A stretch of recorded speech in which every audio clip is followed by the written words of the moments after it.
C'est super bateau ce que je vais dire, mais je pense que si on a peur de quelque chose, faut juste répéter l'opération dans des conditions où on peut pas se mettre à l'échec pour se rassurer soi-même avant d'être confortable. Par exemple, j'ai peur d'aller voir un banquier, tant pis, je prends des rendez-vous dans la banque locale où je sais qu'elle me financera pas, je me rends compte que c'est pas si terrible et qu'il m'a pas mangé. J'améliore mon pitch et ensuite je vais voir le banquier ou les banquiers qui m'intéressent, où je réitère tout simplement et en fait ça passe à la fin. Là on arrive sur septembre sur 110 écoles onboardées, alors qu'on avait un objectif de 100, donc j'applaudis mes équipes qui ont fait un super boulot. Donc on a 60 000 utilisateurs qui sont attendus sur la plateforme. Un utilisateur se connecte en moyenne 100 fois, donc on va avoir une activité qui est assez dense. Et on attend un chiffre d'affaires d'ici la fin d'année qui devrait être autour des 100-150 000. 1 000 euros de notre poche qui était la compte, le capital qu'on a apporté à la société. Pour dire j'ai vendu ma C3, ma vieille C3, pour avoir ces 3 000 euros pour les mettre dans la boîte. Et ensuite l'échéance suivante a été 2 mois et demi après.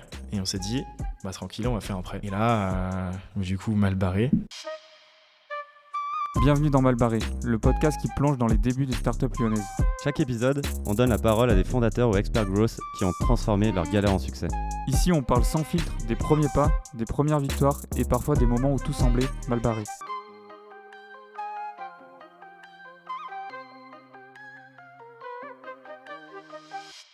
Salut Arthur. Salut Sacha. Merci d'être dans le podcast. T'es dans le premier épisode. Du coup, celui où on essuie un peu les plâtres, tu as vu les galères techniques. Ça arrive. En plus, on commence un peu spécialement parce que du coup, je suis enrhumé. Toi aussi, tu es un petit peu malade. Donc, un petit challenge pour commencer le podcast. Déjà, pour le premier épisode, je vais te dire en avant-première, du coup, le podcast s'appelle Mal Barré. Du coup, ça te parle ? T'as compris le J'aime bien, ouais, j'aime bien. En gros, donc dans l'idée, c'est on veut faire des séries d'épisodes en interviewant des fondateurs comme toi de startups lyonnaises qui sont assez récentes, du coup plutôt en phase d'early stage. Et le but, du coup, c'est de questionner ces fondateurs ou des experts growth et de savoir un peu quels étaient vos débuts, c'est quoi les premières étapes que tu as mis en place, les premiers souvenirs que tu as partagés et du coup partager des conseils à des gens qui se lancent aussi. Pour te présenter un petit peu comment va se passer l'interview, je vais te donner un peu l'image globale. Première partie, on va parler un peu de toi, on va parler de ta solution. Ensuite, on a la partie un peu 0 to 1. Si tu peux nous partager des moments où tu dis ok, là j'ai fait le premier pas, il s'est passé quelque chose. Ensuite, on parlera surtout de ta stratégie growth. Et si tu peux nous partager des métriques, ça serait cool. Et enfin, on parlera un petit peu du futur, où tu veux aller. On va commencer par toi. Donc, Arthur, tu as cofondé Vibly. Vibly qui est une application du coup qui va s'adresser aux associations étudiantes pour les aider à gérer leur association, donc ça soit la communication, la création d'événements. Et du coup, il y a une petite particularité parce que du coup, tu as 2 cibles, mais ça, tu vas nous en parler un peu plus en détail après. Tu vas cibler à la fois du coup les étudiants, mais à la fois aussi les entreprises qui vont être le cœur de ton business model. Et pour commencer la présentation, j'aime bien poser cette question que j'ai totalement volée à un autre podcast, mais c'est est-ce que tu peux te présenter sans parler de ta vie professionnelle ? Ouais, je m'étais un peu préparé à vrai dire, parce que la dernière fois que j'ai fait un podcast, qui était mon premier pour le coup, j'ai commencé en présentant tout de suite la solution. On m'a dit oh là, tu n'es pas une entreprise Arthur, tu es une personne. Alors moi j'ai 25 ans, j'ai un parcours, donc je suis ingénieur, je suis diplômé depuis 2 ans de Polytech Lyon. Avant ça, j'avais fait un DUT. Donc, je suis rentré un peu par la petite porte en école d'ingénieur. Donc, parcours mécanique. Il n'y a pas grand-chose à voir avec l'entrepreneuriat. Donc, on parlera du côté mal barré de la chose un peu plus tard. Mais oui, j'aime beaucoup. Donc, j'ai toujours été investi dans plein de projets. J'ai, pendant mon DUT, fait de la musique, où j'ai fait un album, la musique électro, donc sur PC. Stylé. J'ai aussi participé au 4L Trophy avec des potes. Ah oui. Et je me suis par la suite, du coup, une fois en école, investi très tôt et beaucoup dans la vie associative. Et c'est ça qui a amené derrière à Vibly, donc les différentes problématiques qu'on a pu avoir et du coup la volonté de les résoudre et d'apporter une solution aux associations. Okay. Là, j'entre gentiment dans le pro, mais voilà, donc je me suis rapidement lancé. Moi, je suis très curieux, j'adore découvrir plein de trucs. Comme je disais, j'ai fait plein de projets. J'aime beaucoup aussi à côté l'escalade, la rando, la montagne, le surf. Ouais, voilà, grosso modo. Et déjà, là, tu m'as fait relever quelque chose, c'est que j'ai mal prononcé la marque. On dit Vibly, du coup. On dit Vibly parce que ça vient de Good Vibe. On voulait quelque chose qui sonne avec ça, puisque c'est ce qu'on a envie de retransmettre au travers du projet et pour les étudiants. Stylé, ouais. Je vois très bien. Du coup, est-ce que tu peux nous présenter ta solution ? Et là, il y a un petit challenge, parce que je pense qu'on va pouvoir rentrer un peu plus en détail après. Mais c'est en gros, est-ce que si tu devais la pitcher en 30 secondes, qu'est-ce que tu nous dirais ? Ouais. Donc Vibely, c'est une appli qui vient en aide aux associations étudiantes. L'idée, c'est de simplifier leur gestion au quotidien, gestion des encaissements, événements, cotisations, etc. Et de permettre de centraliser toute la communication d'un campus pour que l'étudiant ait un accès simple à toute l'information. Derrière nous, notre enjeu, c'est d'aider l'étudiant dans son quotidien et surtout de lui apporter quelque chose qui va l'aider à s'intégrer auprès des autres étudiants et dans la vie de façon générale. Et donc nous, on a 2 axes. Un, cette partie de visibilité, apporter de la visibilité sur ce qui se passe dans le campus et autour. Et 2, toute la partie plutôt bon plan, où là, on vient dégoter des réductions sur des services qui seraient amenés à utiliser ou sur des services du quotidien. Et c'est là qu'interviennent du coup les entreprises. Exactement. Tu as très bien pitché. Je pense que tu as l'habitude de Merci. pitcher ta solution. J'essaye. Du coup, actuellement, vous êtes combien dans l'équipe ? Actuellement, on est 11 depuis 2 semaines. Là, ouais. Et la répartition, du coup, ça se passe comment ? Parce que vous êtes 3 fondateurs. 3 fondateurs, c'est ça. Alors chacun sur des thématiques différentes. Donc, moi, je gère toute la partie plutôt financière, mais je fais aussi un peu de commercial à mes heures perdues. Maxime, du coup, mon associé, qui a fait l'ECAM à Lyon, lui est sur toute la partie commerciale et Théo sur la partie produit. Il gère la partie tech. Et donc derrière, dans les équipes, on a une équipe marketing composée de 3 personnes, une équipe commerciale de 2 et une équipe technique de 3 personnes. Voilà. C'est intéressant ça. Et comment vous vous êtes mis à faire cette répartition ? Je pense notamment, tu vois, quand tu lances un peu ta solution, au début, tu es amené à faire plein de choses. Tu vois, comme tu l'as dit, tu gères la partie commerciale aussi, même si forcément, c'est pas ce que tu as fait dès le début. Mais du coup, comment vous êtes assez rapidement répartis déjà entre les fondateurs ? Et après, comment vous vous êtes dit, du coup, on va prendre plutôt une équipe market, plutôt une équipe sales ? En fait, donc ce qu'il faut savoir, c'est qu'on a grossi en termes de nombre de personnes en interne il n'y a pas si longtemps. Ouais. On était en septembre dernier, on a accueilli nos premiers alternants. Donc on est passé de 3 à 5, puis à 6 en février. Ensuite, on a eu 2 stagiaires, donc on est monté à 8. Ah oui. On est redescendu à 6 pendant l'été et là, on est 11. Ok. Donc c'est aussi corrélé avec une levée de fonds qu'on vient de terminer qui est en lien avec des projets de développement. Mais au début, donc, on s'est réparti les tâches plutôt par rapport à des affinités. Donc moi, j'adore Excel, chose que peu de monde aime. Il y en a peu qui peuvent le dire ça. Non. Et donc du coup, toute la partie financière, ça m'a rapidement interrogé. Donc, j'ai fait beaucoup de compta aussi, enfin tous les trucs un peu rébarbatifs, mais j'avais envie de comprendre en fait comment ça fonctionnait. Les financements de l'innovation, la gestion de la trésorerie, tous ces trucs-là. Donc naturellement, je me suis dirigé vers la partie financière et donc les recherches de financement, etc. Le commercial, c'est plus parce qu'il fallait à un moment y aller et du coup, on s'est réparti les tâches. Maxime adorait ça, lui il a un très bon relationnel avec les gens. Ouais.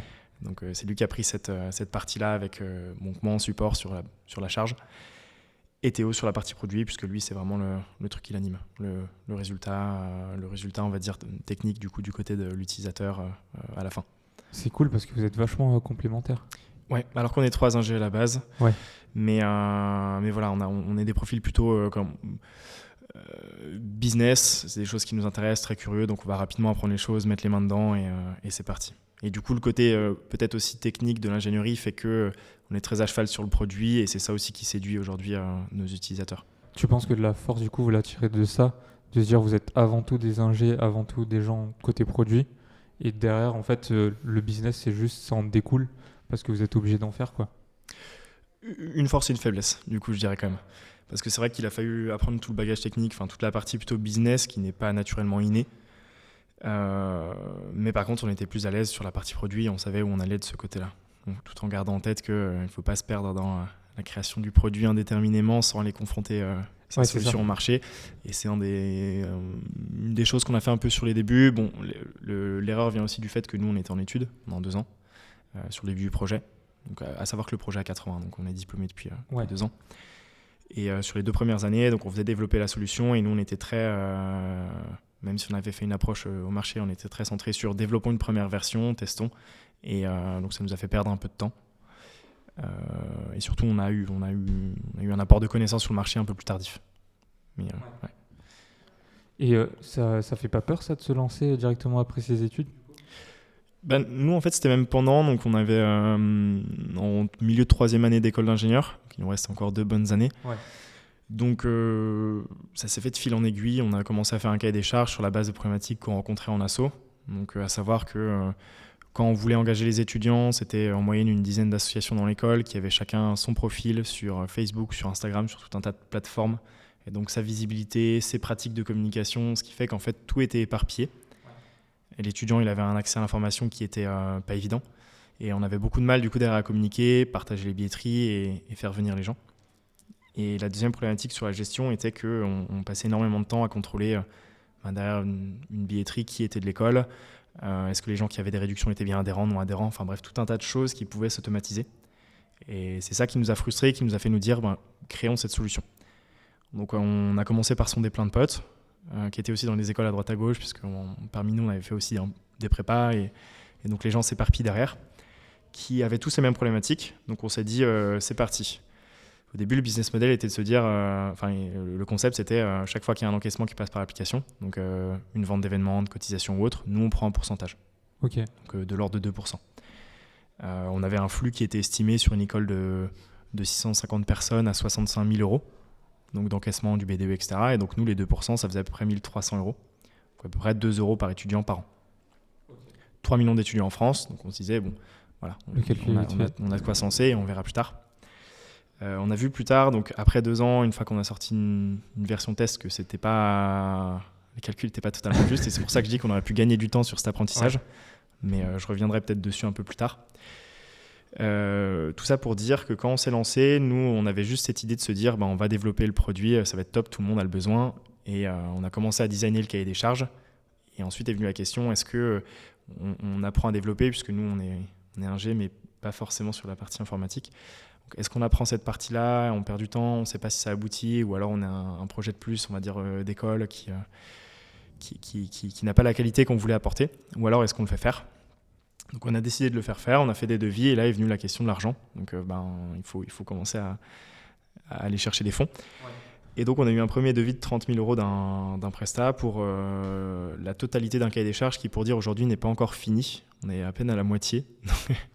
À la base, on se disait en 1 an c'est fait et c'est parti, 30 000, ok.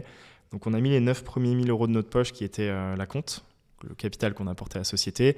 Moi, pour dire, j'ai vendu ma C3, ma vieille C3, pour avoir ces 3 000 euros pour les mettre dans la boîte. Ah oui, okay. Et ensuite, l'échéance suivante a été 2 mois et demi après, et on s'est dit, tranquille, on va faire un prêt.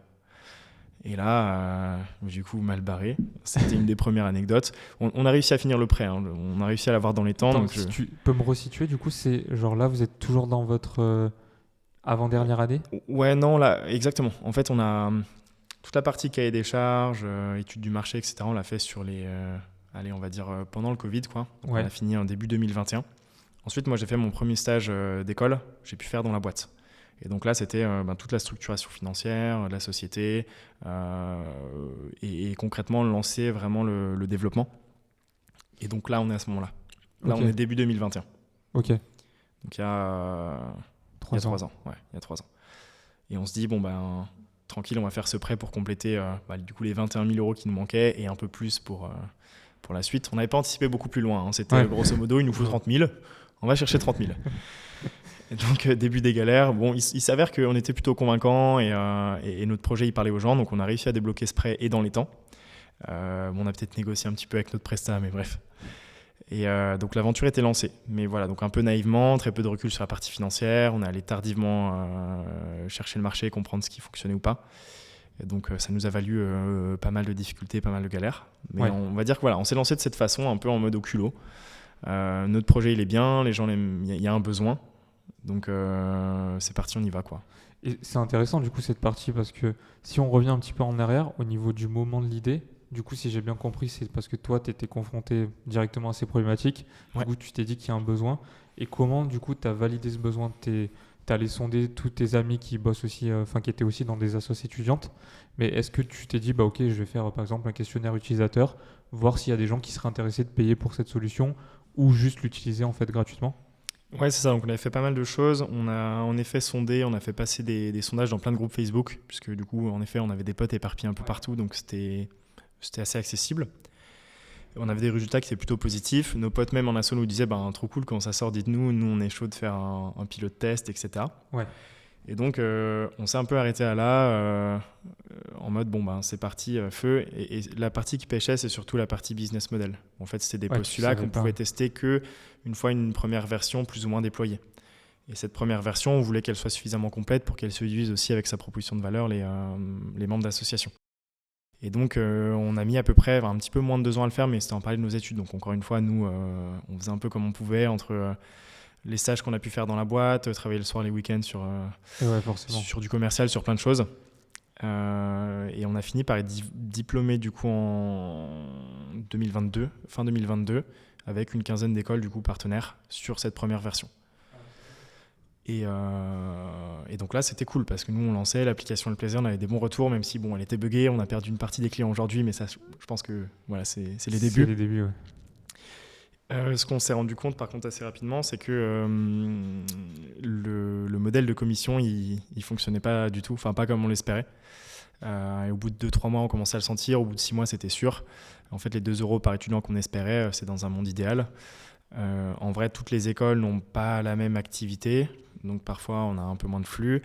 On a les associations qui vont essayer d'épargner le moindre centime, donc ils vont gruger en faisant passer des billetteries en dehors pour pas payer ses commissions.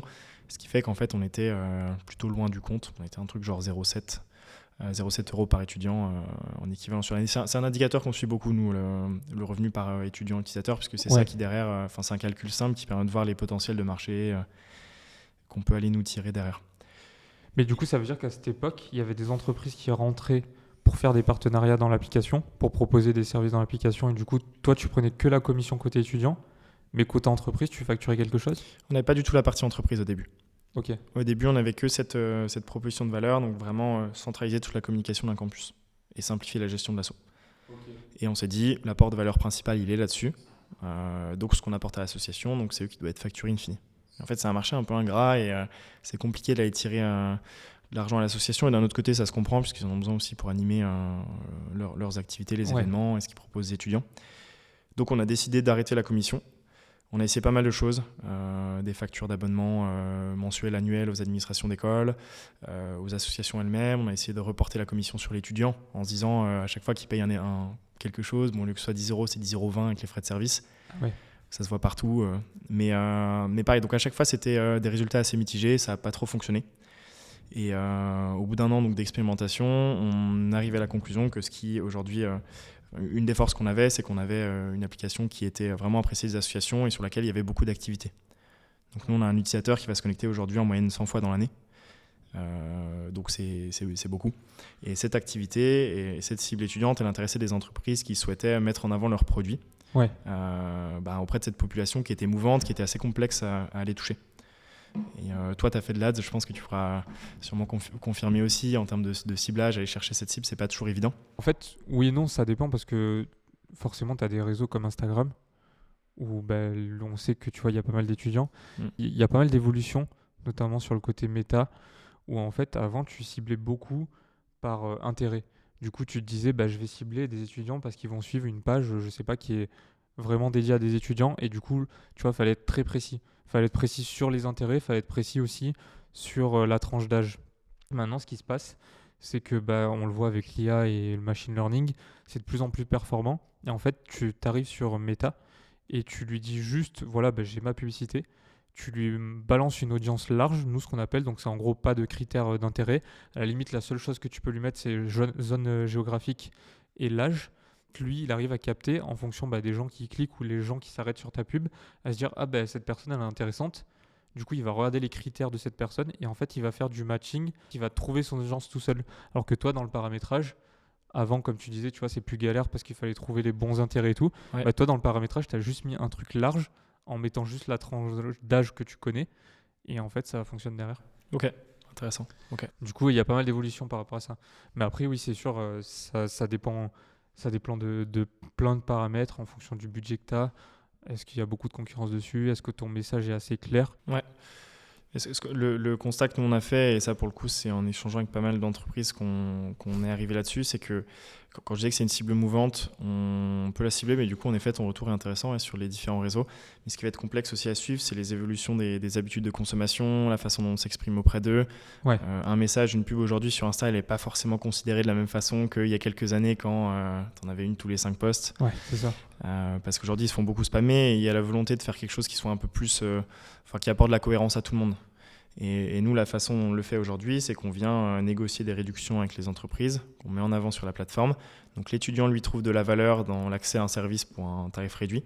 soit qui vient l'aider dans son quotidien, donc des courses, des sorties au ciné ou autre, Ouais. ou soit qui vient l'aider dans des moments de vie, par exemple sur les départs à l'étranger, avec des solutions vraiment qui sont là pour l'aider sur de la mutuelle, du bancaire ou ce genre de choses.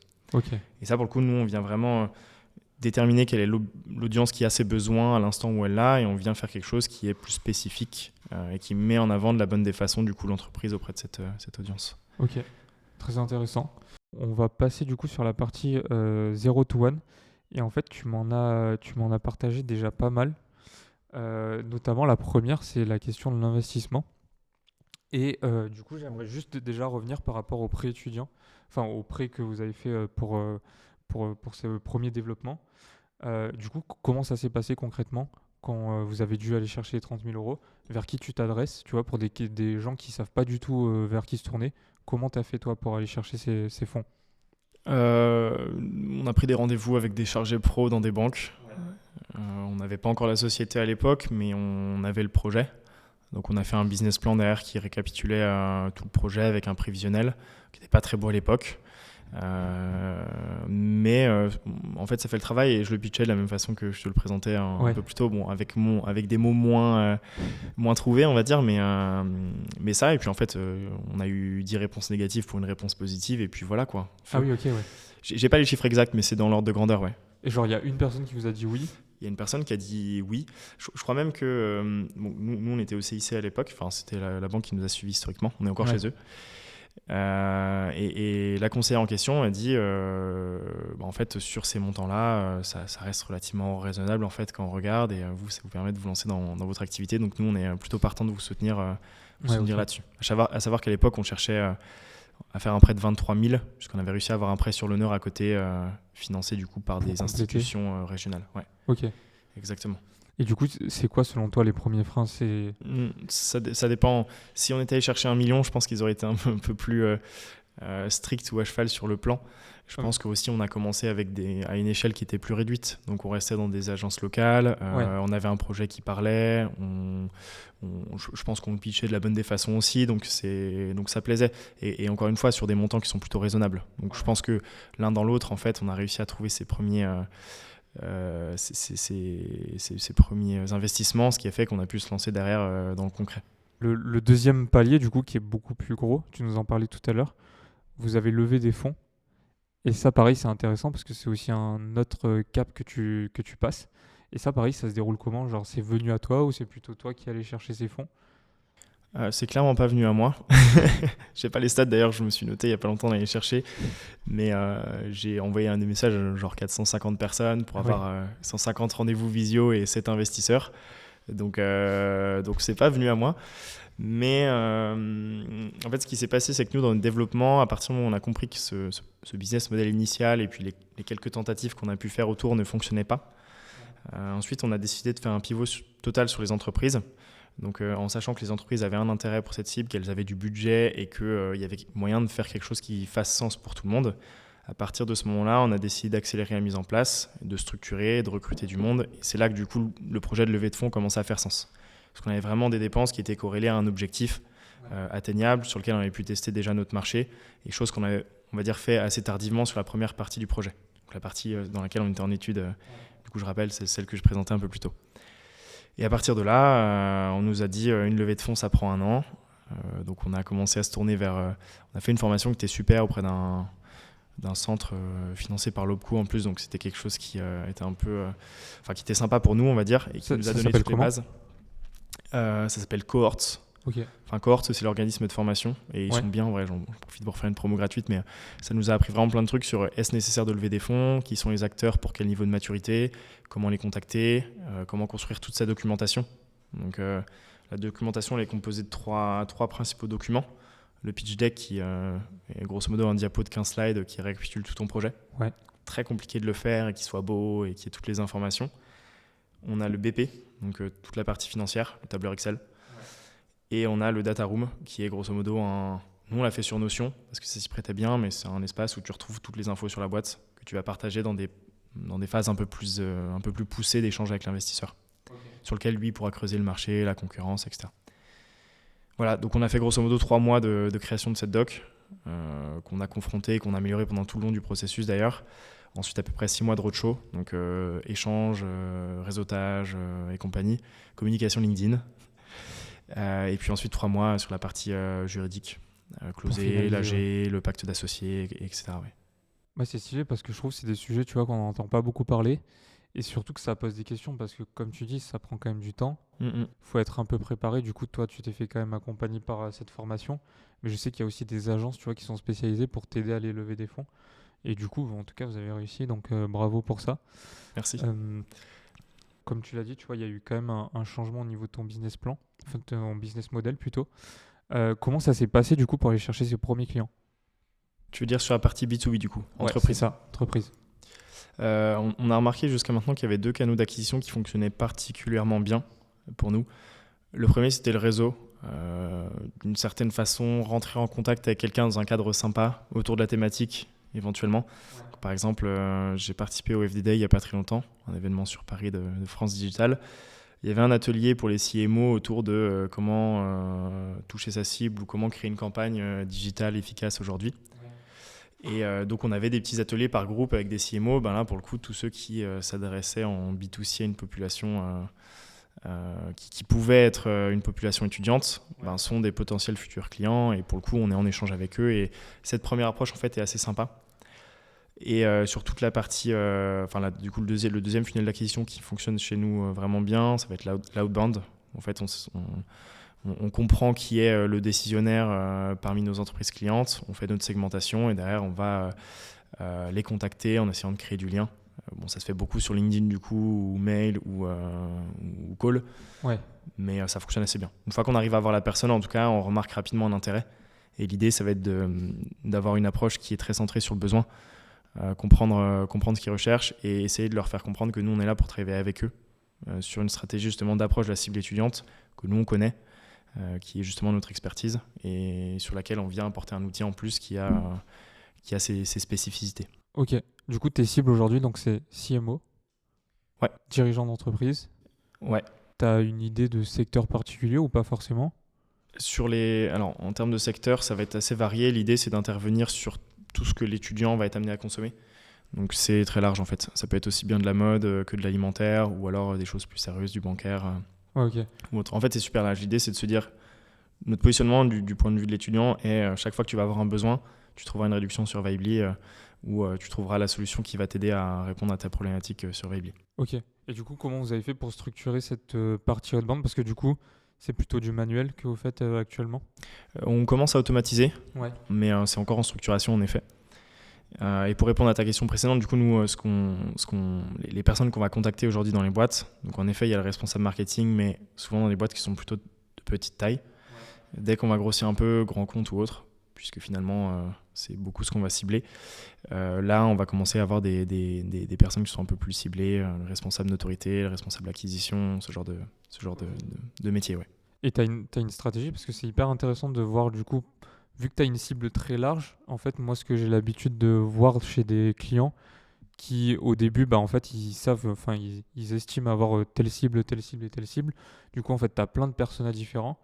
Et au final, ils sont un peu perdus, tu vois, de se dire quelle personne je vais devoir prioriser ou du coup, est-ce que je cible tout le monde ou est-ce que j'en écarte? Ouais, ta question est intéressante parce que je pense que j'ai une réponse intéressante. Sans prétention, hein, mais nous, ce qu'on fait, et d'ailleurs, je l'avais fait pour la levée de fonds et on le refait là commercialement, on contacte des acteurs du marché qui font la même chose que nous. Grosso modo, des médias ou ce genre de choses, ça peut se rapprocher un peu, ou des régies publicitaires. Dans le même univers que toi. Exactement. Ok. Pas forcément les étudiants, pardon, mais dans la proposition, dans ce qu'ils vont proposer ou dans les acteurs qui vont, enfin leurs clients, les clients qui sont les mêmes que les nôtres, et on les contacte eux et on leur demande comment ils vont chercher leurs clients. Et en fait, généralement, ils nous disent, nous, on contacte tel. J'ai échangé il y a pas longtemps avec un gars de chez Edenred qui propose une solution pour les CSE d'entreprise. Grosso modo, nous, si on fait le parallèle, c'est comme si on était un CSE pour étudiants, en fait. Ouais. Et en leur demandant comment ils allaient chercher les réductions, etc., lui, il me disait, le responsable CSE dans les grands groupes, le responsable billetterie, etc. En fait, nous, si on parle à ces gens, ils comprennent ce qu'on fait. Et on va juste à leur expliquer le parallèle entre les responsables CSE d'entreprise avec qui ils ont l'habitude d'échanger et nous, qui proposons la même chose, mais pour une cible plutôt étudiante. C'est une nouvelle cible pour eux. Exactement, ouais. Exactement. C'est hyper smart. Donc soit on essaie de travailler avec eux derrière en partenariat. Ouais. Donc troisième stratégie d'acquisition, t'as cité, mais BizDev, on va s'affilier à pas mal de boîtes avec qui on peut avoir du levier, enfin créer du levier. Ou soit on va essayer simplement de s'approprier les tips qu'eux peuvent nous donner pour l'appliquer à notre démarche commerciale. Bah, c'est hyper intelligent. Tu vois, j'aurais jamais pensé à aller chercher des concurrents indirects, on va dire, parce que du coup, ils vendent quand même, enfin, ils s'adressent quand même à ce type d'entreprise. Tu nous as cité du coup quand même quelques leviers d'acquisition. Est-ce que tu en as d'autres de stratégies que vous mettez en place aujourd'hui ? Une autre qui est intéressante, je parlais du fait de rencontrer des CMO en événement. Ouais. Les contacter sur LinkedIn, ça marche bien aussi. En s'introduisant, en disant qu'on est aussi responsable de la partie marketing de notre boîte et qu'on aimerait bien avoir des tips ou discuter de leur acquisition. Généralement, ils aiment bien prendre du temps pour aider leurs pairs. Ouais. Et en fait, donc, ensuite, il faut commencer l'échange en s'intéressant à ce que fait la personne, etc., en donnant aussi du contenu sur ce qu'on fait nous. Et à la fin, il y a toujours le truc de « Ah, mais on pourrait peut-être s'entraider ou travailler sur certains sujets. » Ah bah ouais. Et Bingo. client. On est là. Donc ça c'est pas mal parce qu'en plus ça aide dans la structuration, puisque derrière c'est j'ai envie de dire c'est presque comme un échange à double intérêt. Où d'abord on cherche l'information pour continuer de structurer notre approche, et en plus il y a éventuellement des synergies qui se créent qui sont intéressantes. Ouais, c'est clair, carrément. Les deux gros leviers qui fonctionnent bien chez nous. Ok. Ouais.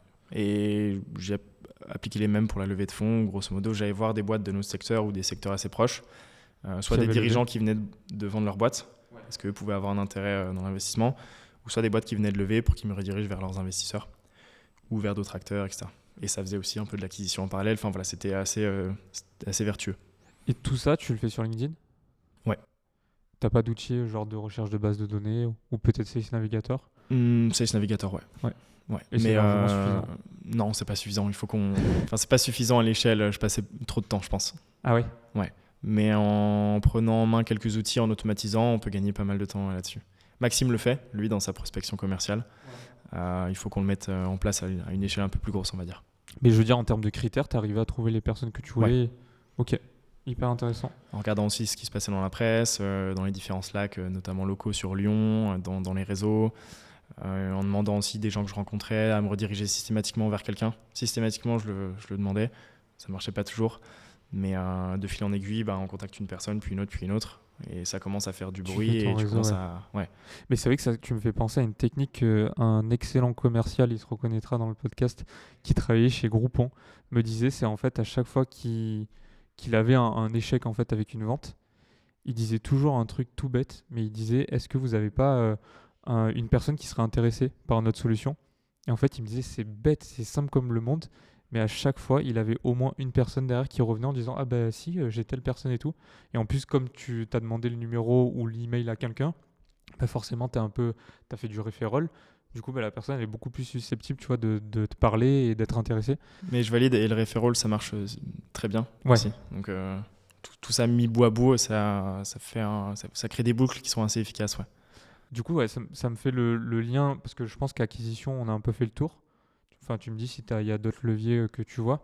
Mais sur les autres leviers, et notamment là, tu viens de parler de referral, comment tu le mets en place ? Toi, tu as quand même une stratégie particulière ou c'est plutôt du bouche à oreille classique ? C'est une bonne question. J'ai pas de stratégie particulière, si ce n'est que de le suggérer systématiquement. Ou alors, je demande en effet à la fin d'un échange si on peut me rediriger vers quelqu'un. Et quand je suis redirigé vers la personne, je dis juste « Salut, je viens de la part de... » un tel. Donc du coup ça aide à avoir le premier échange, on va dire. Après derrière il faut faire le travail. Un truc que je faisais par contre qui peut être intéressant, c'est je crée une genre de newsletter, j'avais fait autour de la levée de fonds, sur lequel j'intégrais tous les acteurs économiques locaux avec qui j'avais échangé, qui avaient soit un réseau, soit qui avaient l'habitude de participer à des événements ou autres. Et du coup tous les mois je les informais sur ce qui se passait, les news, etc. De telle sorte qu'en fait ils avaient tout le temps en tête un peu notre état d'avancement, etc. Et j'ai eu plusieurs fois des gens qui sont revenus vers moi en mode « Ah, un tel m'a parlé de toi ». Et les personnes en question qui me disaient « Ah, trop cool tes newsletters ».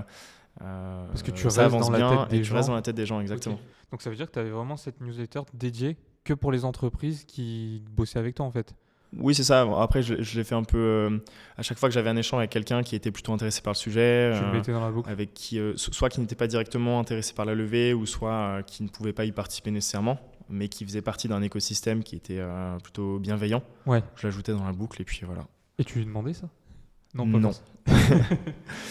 Mais non. Mais Bon, par après, contre, ça maintenant que reste j'ai fini la levée de fonds, je pense que je vais essayer de demander si les gens souhaitent continuer d'être informés ou pas, et qui se manifestent ou quoi. Après, c'était juste des gens avec qui j'avais des échanges et je les tenais au courant de ce qui se passait, quoi. Oui, non, c'est clair. Non, mais après, je dis ça parce que c'est un peu le côté RGPD et nous, en Bien sûr, tant qu'agence, j'ai envie de dire, on est un peu tiraillé avec ça. Mais sur la partie B2B, en général, les gens, tant qu'ils peuvent se désinscrire, tu vois, il n'y a pas de problématique par rapport à ça. Pour juste en finir avec le referral, donc là, c'était plus partie B2B, mais comme on a dit, c'est plutôt du bouche à oreille. Et du coup, même si tu forces quand même un peu le trait avec la newsletter, et ça, c'est hyper intéressant. Mais il y a aussi la grosse partie dans l'application où du coup, est-ce que tu fais un travail, toi, dedans pour pousser les utilisateurs à la promouvoir? On a mis en place un système de parrainage où une association qui en intègre une autre gagne 100 euros. Enfin, les deux gagnent 100 euros. Ok. Mais ça prend pas énormément. Il faut qu'on la dynamise. On a quelques écoles qui sont venues de cette façon, mais en fait, faut pousser l'étudiant pour le faire. Enfin, faut qu'on essaie de tâtonner autour de ça. C'est peut-être qu'il faut qu'on mette en place un système d'ambassadeurs. Peut-être qu'il faut qu'on augmente la rémunération. Peut-être qu'il faut que ce soit un cadeau un peu insolite. Je sais pas, mais en tout cas, soit ce qu'on proposait n'était pas suffisant, ou soit la façon dont on relayait l'information n'était pas assez efficace. Donc il faut qu'on travaille encore. On n'a pas quelque chose de vraiment structuré encore à date. Mais c'est vrai que le dernier point, c'est souvent ça en fait. C'est juste des fois la communication est pas claire. Tu n'es même pas au courant qu'il y a la possibilité d'avoir cette affiliation ou le parrainage. Et du coup, en fait, tu le fais pas juste parce que tu le sais pas, quoi. Ou alors tu oublies sur le moment et après c'est passé à la trappe. Ouais, totalement. Ouais, c'est ça. Est-ce que vous avez des animations d'emailing, newsletter pour votre application et pour justement les associations qui utilisent votre application? Ouais, alors on a plein de trucs sur cette partie-là. Ça, c'est cool. Déjà, on a deux listes. Les gens qui s'inscrivent et qui sont utilisateurs, les gens qui cochent la petite case opt-in et qui acceptent de recevoir du contenu marketing. Donc on a une liste sur laquelle on pourra pousser des newsletters qui sont plus la mise en avant de nos partenariats, les bons plans du moment, etc. Donc ça, c'est quelque chose aussi qu'on intègre à des packages pour des entreprises. Et la deuxième liste qui va être les utilisateurs, eux, on va les contacter pour tout un tas de choses autour du coup du fonctionnel de l'application en tant que tel. Sinon, en effet, RGPD, on n'aurait pas le droit. Et là, ce qui va être intéressant, c'est que nous, on aime bien travailler sur les métriques ARRR. Je pense que ça te parle, sans trop m'avancer. Qui est donc acquisition, activation, rétention, referral, revenu. Ouais. Et nous, on aime bien faire des périodes de test sur une certaine durée. En tout cas, c'est quelque chose qu'on est en train d'instaurer. On dit aujourd'hui, on a envie d'améliorer notre rétention sur la partie utilisateur. Donc, qu'est-ce qu'on considère être une bonne rétention chez nous ? Étape 1. Ensuite, étape 2, qu'est-ce qu'on va mettre en place comme test pour voir si on peut faire bouger l'aiguille, augmenter venir travailler efficacement sur cet indicateur. Et donc, on va se mettre une boucle de 3 semaines. Ça peut être un nouveau texte, ça peut être un envoi de mail, ça peut être une notif, ça peut être plein de trucs. Okay. Et on va mesurer si c'est plus efficace. Et du coup, tu as un exemple de métriques que tu suis pour la rétention ? Ouais, par exemple, sur la rentrée, en ce moment, un de nos gros enjeux, c'est de faire installer l'application aux étudiants. Généralement, c'est le BDE qui le fait. Donc nous, on leur donne du contenu de com, ils font partir des mails, il y a tout un tas de choses qui a été mis en place pour justement faire en sorte que ce taux-là soit bon. Et nous, on va le suivre et on va mettre en place des actions additionnelles pour s'assurer que ce soit bon. Donc, l'année dernière, on ne l'avait pas fait. Par exemple, cette année, on a mis en place des mails automatiques qui souhaitent la bienvenue aux utilisateurs. Bon, c'est assez basique ce que je vais dire, mais qui souhaitent la bienvenue aux utilisateurs, qui les redirigent vers la FAQ, ce genre de choses. Ça, c'est nouveau. On a fait la même chose pour ceux qui ont été ajoutés aux admins d'Asso, en leur expliquant voilà le guide explicatif sur comment être un bon administrateur d'Asso. Et l'idée, c'est vraiment que tout le monde comprenne et utilise de façon plus efficace l'application. Ouais. Bon, c'est un exemple, mais grosso modo, il y en a sur à peu près tous les points. Et nous, on va juste les prioriser par rapport à ce qui est le plus d'actualité pour nous sur le moment. C'est hyper intéressant. Je pense qu'on va rentrer un peu plus dans le détail de cette partie. Mais juste avant, tu disais c'est hyper simple, hyper basique comme action d'envoyer un email de bienvenue. Mais il y en a tellement qui ne le font pas, en fait, que du coup, c'est simple, mais ça permet déjà de partir sur des bonnes bases. Et du coup, on en revient au point de tout à l'heure sur la communication, où au moins, tu as un email quand tu arrives sur l'application, enfin quand tu t'es inscrit. Tu sais déjà, tu vois, tu es au courant de tout ce qu'il faut faire et tu es sûr de ne pas louper une information. Ouais, clairement. Ça, c'est toujours important de le rappeler et de le faire. Puis on en profite pour rappeler aux utilisateurs d'activer les notifs. Comme ça, derrière, on a les notifs et on peut aussi les solliciter par notif sur certains sujets, etc. Ouais, ok. Et du coup, si on revient sur la rétention, pareil, tu as une métrique que tu analyses souvent, parce que c'est souvent aussi j'ai envie de dire, le levier qui est un peu sous-estimé, tu vois. Où en fait, il y en a qui le travaillent forcément indirectement via la qualité du produit, mais il y en a très peu qui mettent des actions derrière concrètes, tu vois, pour se dire, ok, déjà je suis ma rétention pour voir qu'est-ce qu'il en est, et ensuite derrière je mets des actions pour l'optimiser. Toi, tu as des trucs à partager? Ouais, complètement. La réponse se fait en 2 temps, du coup, naturellement, sur les entreprises et sur les associations, Ouais, forcément. et sur les étudiants. Mais donc, côté entreprise, je dirais que ça va être plutôt dans le fait de faire comprendre que la démarche va être de construire ensemble une stratégie d'atteinte d'une cible que eux souhaitent toucher et de vraiment travailler sur, on fait des bilans réguliers, ok, voici ce qu'il en est, voici ce vers quoi on veut aller, on se met d'accord ensemble, et voici les actions que chacun va mettre en place. Ouais. On a beau pousser un lien, si la landing page qui arrive derrière elle n'est pas terrible, il ne va rien se passer. Donc une fois qu'on a fait comprendre ça et qu'on est dans cet état d'esprit, le travail qu'on crée cette relation, on a plus naturellement des reconductions et des gens qui apprécient travailler avec nous. Okay. Bon, on est plutôt sur le début de la démarche, donc j'ai pas encore assez de recul pour avoir des métriques très consistantes. Par contre, vous avez un contrat déjà défini? On a des contrats, ouais. On a un contrat type. Ouais, donc tu as déjà une période où tu sais. Ouais, exactement. Généralement, on travaille sur 1 mois ou 2 avec l'entreprise sur une première mise en place, sur une première campagne. Ouais. Ensuite, on pose un point de bilan qu'on définit en amont. Et dans ce point de bilan, on va justement analyser les résultats et mettre en place un plan d'action pour la suite. Et derrière, on essaie de mettre en place un contrat sur l'année. Okay. Voilà. Donc avec cet engagement-là du côté des entreprises. Et à l'inverse, du coup, du côté des associations, on a plusieurs choses. Donc déjà, l'appli qui est censée faire son travail, être plutôt sympa. On va avoir toute une partie Customer Success qui va être très réactive. Enfin, un des maîtres mots, c'est la réactivité et la transparence. Okay. Donc en fait, on a des conversations WhatsApp avec dans chacune des écoles avec les membres d'association. Si on a un bug, on le dit. Si on ne sait pas quand il sera réglé, on dit qu'on ne sait pas quand il sera réglé, mais qu'on est dessus. On essaie vraiment d'être à la fois très transparent, mais on le fait comprendre et très réactif. Ouais, t'anticipes en plus, parce que du coup, là, tu le dis avant que... Ouais, exactement. Ou alors, on n'essaie pas de les laisser dans le flou ou autre, parce qu'on pense que c'est ça qui dégrade vraiment la relation dans le temps. Donc, on essaie vraiment d'entretenir cette relation dans le temps, d'être réactif, etc.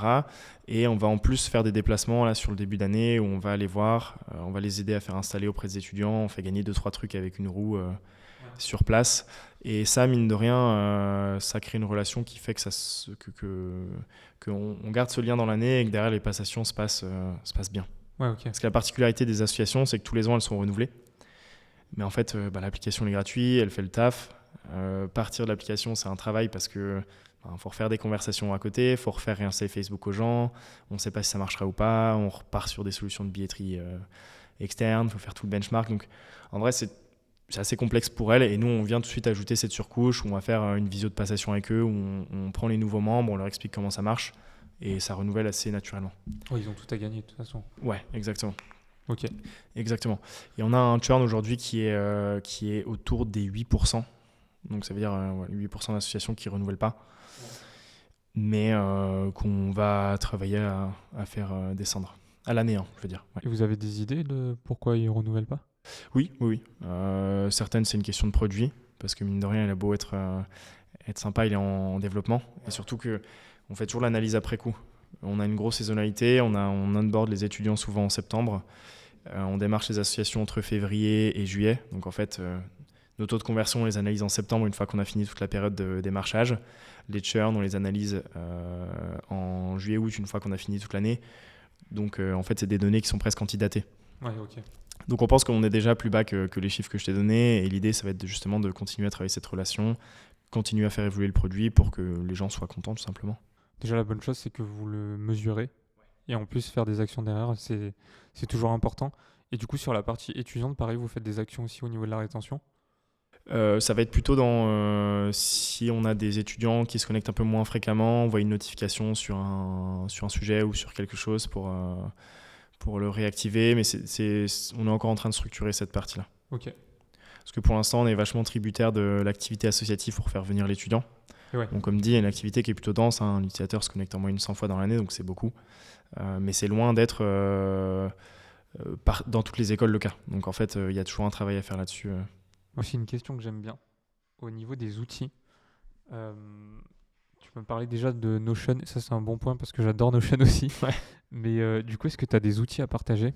Ouais, je pense pas être le plus à même de partager les bons outils. Je fonctionne avec Canva, Notion, les trucs, on va dire, assez classiques. J'aime bien toute la suite Google, donc je suis plus team Google Sheet que team Excel.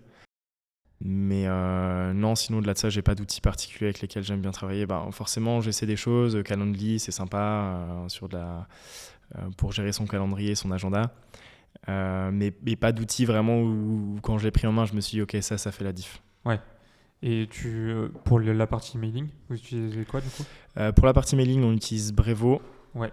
Sur la partie commerciale, on utilise LinkedIn Sales Manager, la grosse machine et Pipedrive. Donc ça, c'est cool, mais on est encore en train de regarder. On est en train d'essayer de prendre en main les listes, voir s'il n'y a pas des outils qui peuvent être aussi performants, peut-être plus, peut-être moins chers. On est encore en train de se tester un peu là-dessus. Maintenant, on va plus rentrer dans la partie metrics. Déjà, si tu as des metrics à nous partager, et aussi, c'est un peu la partie où tu peux te faire mousser si tu veux. En gros, si tu as des chiffres dont tu es fier, tu peux nous les partager. Mais il n'y a pas nécessairement besoin de rentrer dans le détail parce que tu nous as déjà donné pas mal de données. Mais voilà, est-ce que tu as des données à nous partager typiquement, les choses qui intéressent le plus quand c'est une application, c'est le MRR, votre CA, combien d'utilisateurs actifs, tout ça.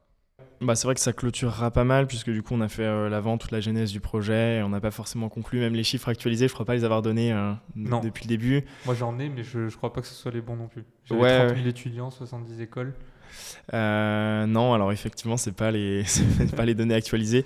Là on arrive sur septembre sur 110 écoles onboardées, okay. Alors qu'on avait un objectif de 100, donc on l'a dépassé. J'applaudis mes équipes qui ont fait un super boulot. Donc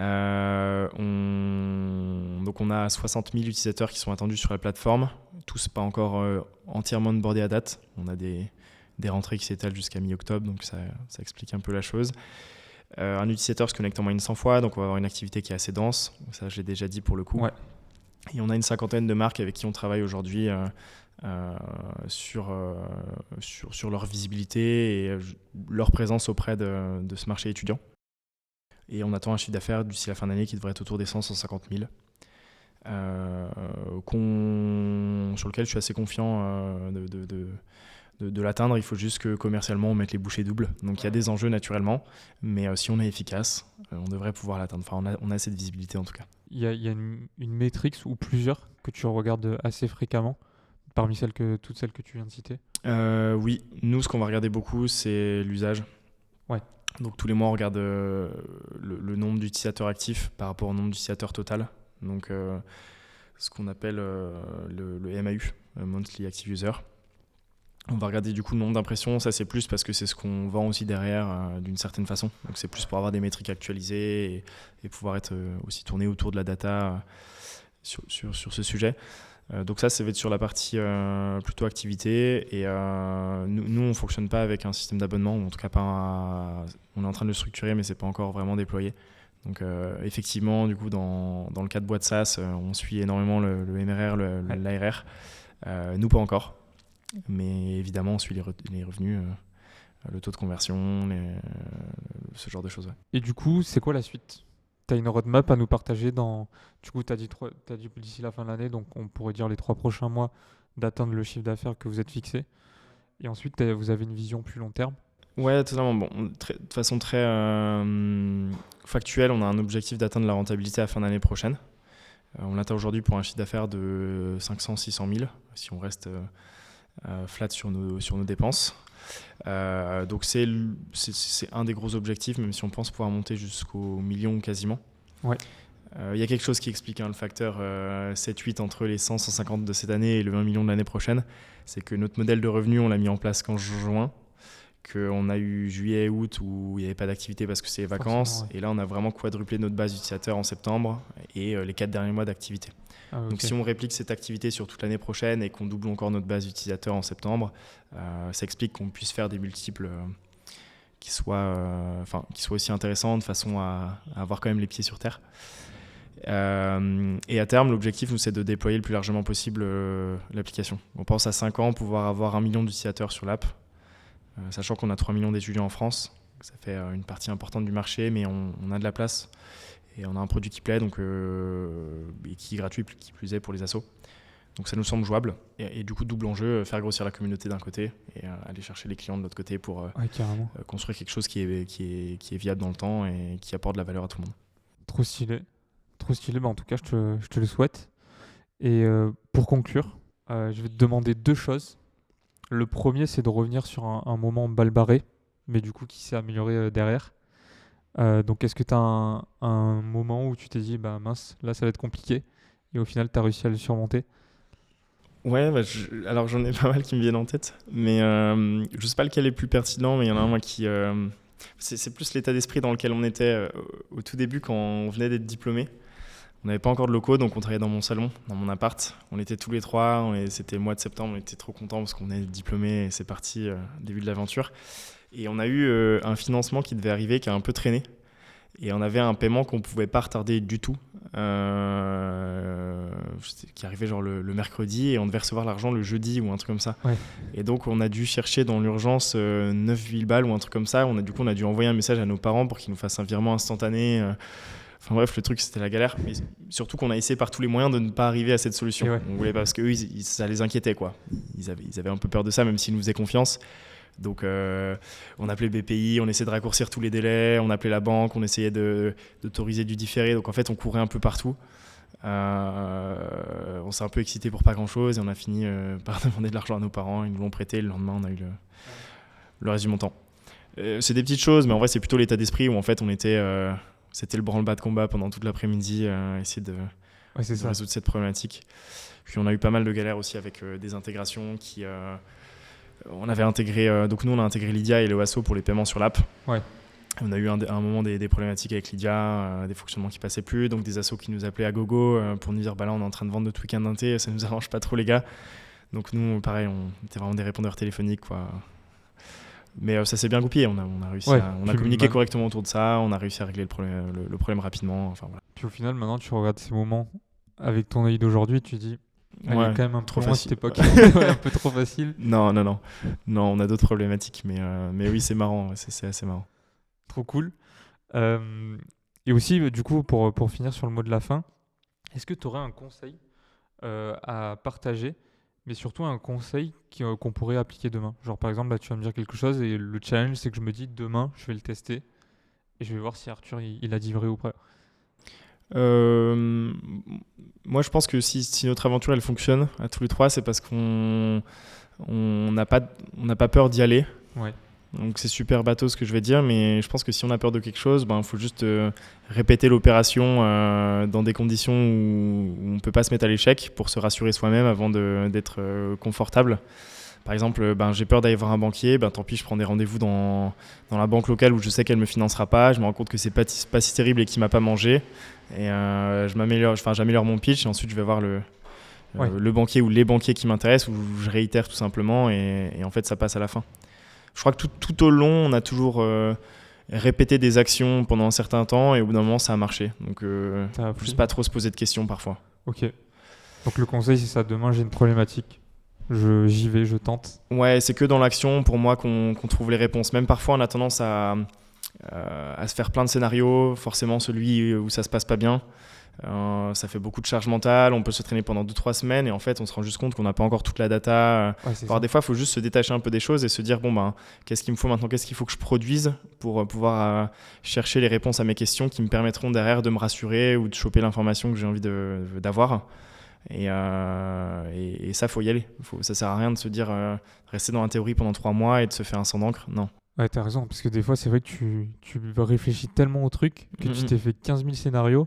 Alors au final, comme tu dis, l'histoire de la banque, c'est pas si pire. Bon, ok, t'as eu un échec, mais au moins t'apprends et tu avances. Comme rien ne se passe jamais comme prévu et que le cerveau humain a toujours tendance à imaginer le pire scénario parce que c'est de ça dont il a peur. En fait, ça crée des angoisses qui n'ont pas lieu d'être et ça freine, je pense, aussi la mise en place des choses, quoi. Ouais, carrément. Trop cool. Merci à Arthur d'avoir essuyé les plâtres pour ce premier épisode et je pense que tu as très bien réussi ce premier exercice. En tout cas, merci beaucoup pour tous les partages que tu as fait. Du coup, on peut te suivre sur LinkedIn. Arthur Benard, c'est ça, je le prononce bien? C'est ça, on dit Bénard, mais Benard, ok. je précise pas Bernard. C'est vrai que si tu dis vite, tu dis bon, ok. Tout le monde fait tombe l'erreur. dedans, ouais. Ok. Bah, du coup, on peut te suivre sur LinkedIn. On peut suivre les aventures aussi de Vibely sur LinkedIn et sur Instagram aussi, parce qu'on n'en a pas trop parlé, mais vous avez quand même une page Instagram.